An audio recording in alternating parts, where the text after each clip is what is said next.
ನಮಸ್ಕಾರ, ತಿಳಿಯೋಣ ಕನ್ನಡ ಯೂಟ್ಯೂಬ್ ಚಾನಲ್ಗೆ ಸ್ವಾಗತ. ನಾನು ಲೇಖನ ಶ್ರೀನಿಧಿ. ನಾನು ಹಿಂದಿನ ತರಗತಿಯಲ್ಲಿ ಕುಸುಮ ಷಟ್ಪದಿಯ ಲಕ್ಷಣಗಳು ಮತ್ತು ಕುಸುಮ ಷಟ್ಪದಿಯಲ್ಲಿ ಇರ್ತಕ್ಕಂತಹ ಒಟ್ಟು ಮಾತ್ರೆಗಳ ಸಂಖ್ಯೆ ಎಷ್ಟು ಅಂತ ತಿಳಿಸ್ಕೊಟ್ಟಿದ್ದೆ.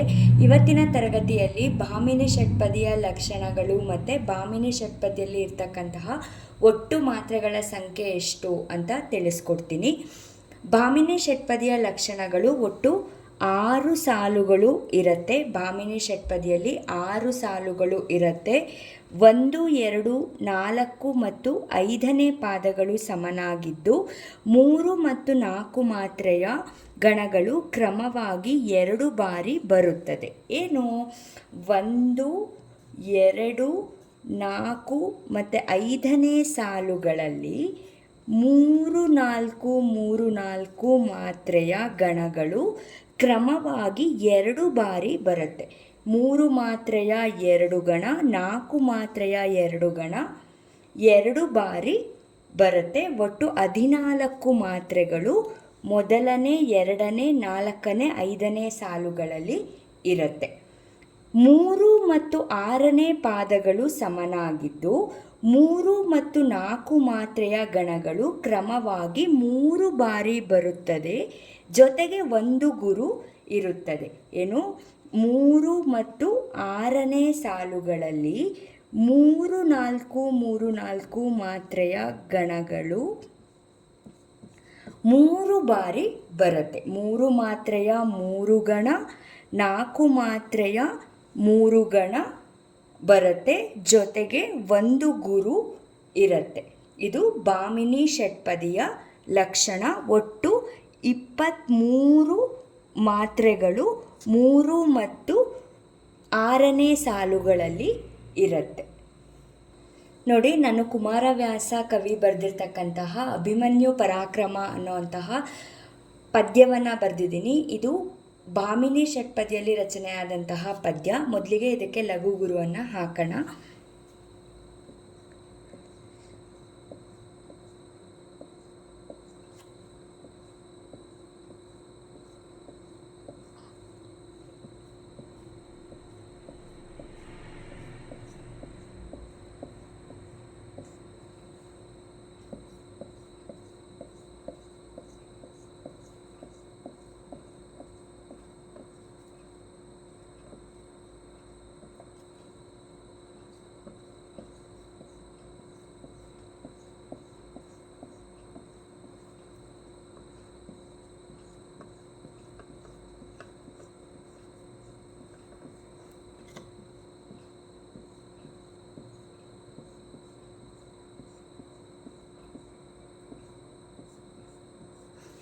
ನೋಡಿ, ಲಘುಗುರುವನ್ನು ಹಾಕಿದ್ದೀನಿ. ಲಘುಗುರುವನ್ನು ಹೇಗೆ ಸುಲಭವಾಗಿ ಹಾಕೋದು ಅಂತ ನಾನು ಹಿಂದಿನ ತರಗತಿಗಳಲ್ಲಿ ಹೇಳ್ಕೊಟ್ಟಿದ್ದೀನಿ. ಆ ವಿಡಿಯೋ ನೋಡಿಲ್ಲ ಅಂದರೆ ನೋಡಿ. ಈಗ ಶರಷಟ್ಪದಿಯಲ್ಲಿ 4 ಮಾತ್ರೆಯ ಹಾಗೆ ಗಣವನ್ನು ವಿಂಗಡಣೆ ಮಾಡಿದ್ವಿ. ಕುಸುಮ ಷಟ್ಪದಿಯಲ್ಲಿ 5 ಮಾತ್ರೆಯ ಹಾಗೆ ಗಣವನ್ನು ವಿಂಗಡಣೆ ಮಾಡಿದ್ವಿ. ಭಾಮಿನಿ ಷಟ್ಪದಿಯಲ್ಲಿ ಏನು ಮಾಡಬೇಕು? 3 ಮತ್ತು 4 ಮಾತ್ರೆಯ ಹಾಗೆ ಗಣವನ್ನು ವಿಂಗಡಣೆ ಮಾಡಬೇಕು. ಮಾಡೋಣ. 1, 2, 3, 1, 2, 3, 4, 3, 4, 3, 4, 3, 4, 3, 4, 3,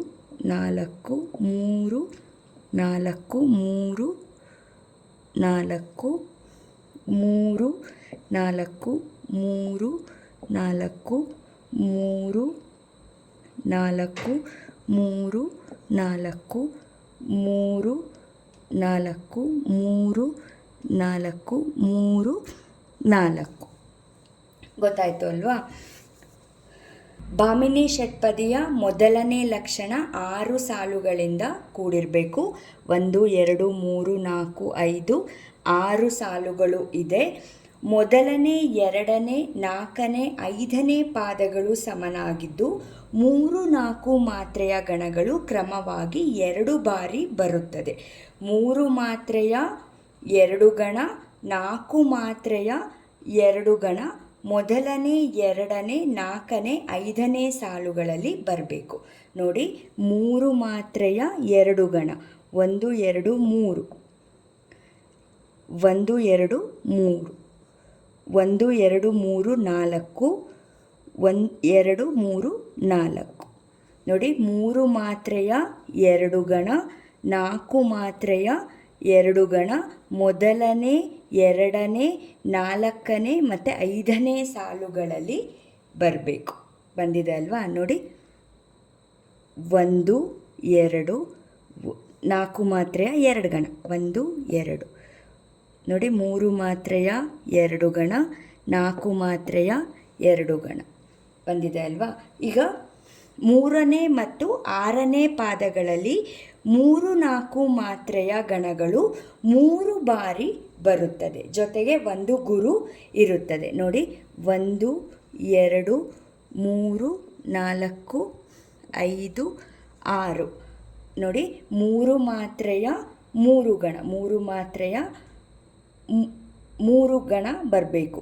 ಇದು 1 2 3 3 ಮಾತ್ರೆಯ 3 ಗಣ ಇದೆ ಅಲ್ವಾ? 1 2 3 4 ಮಾತ್ರೆಯ 3 ಗಣ ನೋಡಿ, 1